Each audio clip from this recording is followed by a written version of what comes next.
आप शाम को प्रदोष काल के समय 4:30 बजे से 6 बजे के बीच में 1 लोटा पानी, उसमें 5 बेलपत्र रखकर, 1 कमलगट्टा डालकर भगवान चंद्रेश्वर महादेव के नाम से भगवान शंकर को चढ़ा दीजिए। आपकी जो कामना हो वो कामना कर चढ़ा, विनती करें चंद्रेश्वर महादेव को और निवेदन करें कि हमारा ये कार्य सफल हो। केवल पूर्णिमा के दिन चढ़ाइए। कार्तिक पूर्णिमा तक क्या फल मिलता है? पूर्णिमा का जो चंद्र है वो विशाल का है और उस चंद्र की पूर्णता में हमारी अभिलाषाएं भी पूर्ण हो।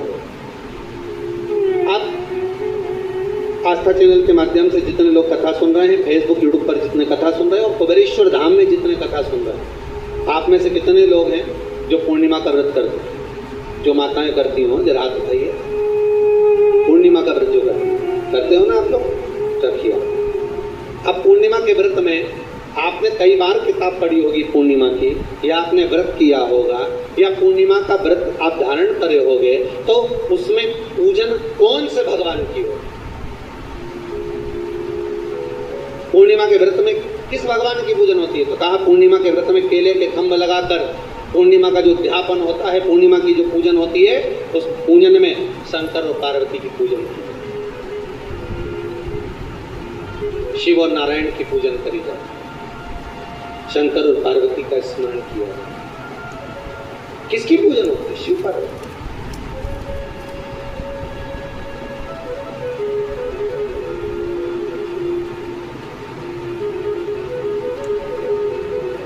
क्यों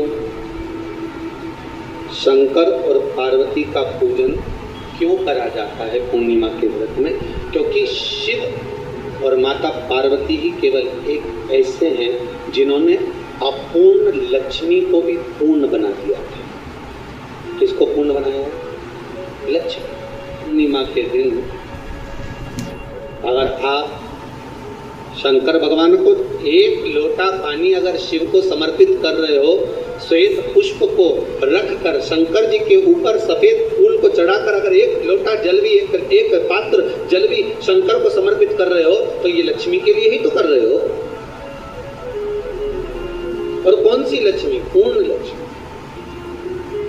पूर्ण लक्ष्मी। आपको पहले भी कथा में कहा, एक बार भगवान विष्णु के सामने लक्ष्मी मैया ने बहुत तेज स्वर में कह दिया था, नारायण, दुनिया के लोग आपका नाम जपते हैं, दुनिया के लोग नारायण नारायण करते हैं, दुनिया के लोग आपका भजन करते हैं, पर सत्य मायने में कहूं ना तो मेरे बिना दुनिया के लोगों की नहीं चल सकती। मेरे बिना दुनिया नहीं चल सकती, संसार मेरे बिना नहीं चल सकता। भगवान विष्णु ने कहा ये तो गलत है लक्ष्मी, आपका कहना। एक दिन लक्ष्मी को अहंकार आ गया। अहंकार के संबोधन जब माता लक्ष्मी करने लगी तो भगवान उसी समय पर भगवान विष्णु को क्रोध आ गया और भगवान विष्णु ने कह दिया, लक्ष्मी तू इतनी बड़ी बड़ी बात कहती है कि तेरे बिना नहीं रह सकती संसार। मैं तुझे कहता हूं लक्ष्मी, तू अपूर्ण है। तू अपूर्ण है, तू पूर्ण कब हो गई?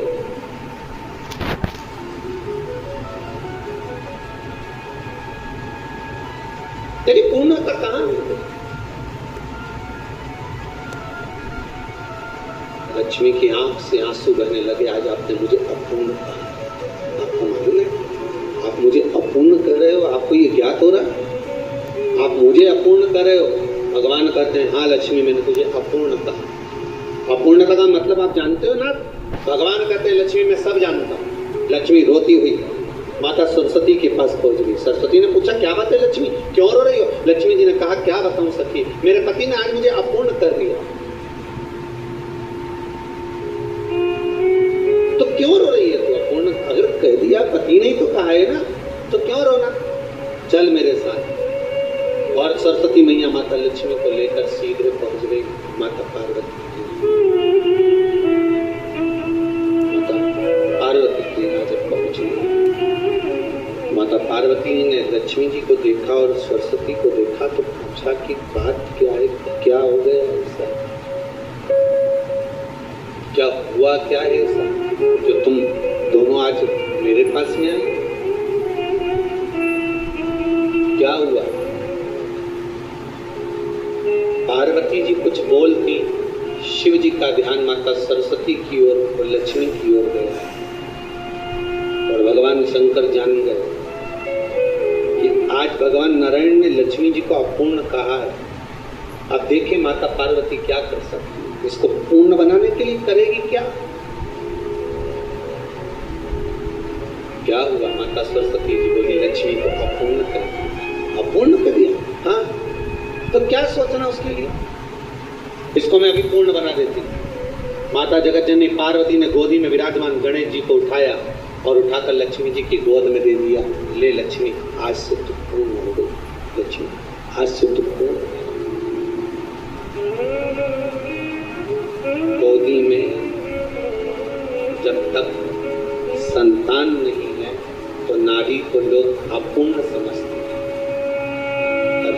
माता पार्वती जी ने संपूर्ण ब्रह्मांड में एक सिद्धता प्रदान कर दी कि अपने गोदी के लाल को, अपने गोदी के पुत्र को माता ने लक्ष्मी की गोद में देकर लक्ष्मी को पूर्ण बना दिया। वो दिन कौन सा था? यही शरद पूर्णिमा। कौन सा दिन? यही शरद पूर्णिमा का दिन। शरद पूर्णिमा का दिन लक्ष्मी को पूर्ण करने का, पूर्ण करने। केवल अमृत ही नहीं बरसता,